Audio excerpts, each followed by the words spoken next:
आपण इथे कलेजा धुण्यासाठी विनेगर 1 स्पून टाकणार आहे। पाणी टाकून इथे 5 मिनिटं भिजत ठेवणार आहे, जे घाण आहे ती निघून जाईल सर्व। कलेजाच्या वरची जी ही लेयर आहे ती आपण इथे स्वच्छ करून घेणार आहे, त्यामुळे कलेजा एकदम सॉफ्ट होतो। आपण इथे थोडा खडा मसाला घेतला आहे। इथे आपण कढईमध्ये तेल गरम करून घेतले आहे, त्यात हा गरम 2 पाने।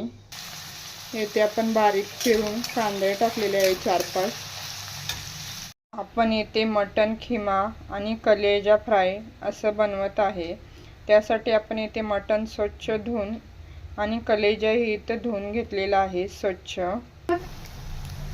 आपण इथे लालसर होईपर्यंत कांदा भाजलेला आहे, त्यामध्ये आपण मटन खिमा टाकणार आहे। आपण मटन खिमा इथे 5 मिनिटं झाकून ठेवणार आहे मोठ्या गॅसवरती।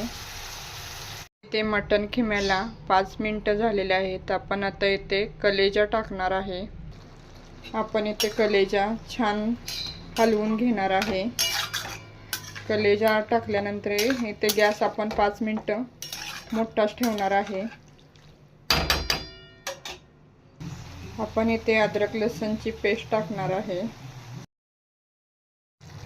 आपण इथे पावडर टाइप मसाले टाकणार आहे। हळद, काश्मीरी लाल मिरची पावडर 1 चमचा, घरचं तिखट 1 चमचा, मीठ चवीनुसार, धन्याची बुकणी आणि मटन मसाला। ते आपण सर्व मिक्स करून झाकून ठेवणार आहे 5 मिनिटं। मला इथे छान पाणी सुटलं आहे। आपण 2 स्पून दही टाकणार आहे। दही टाकल्यानंतर आपण एकसारखं इथे हलवून घेणार आहे।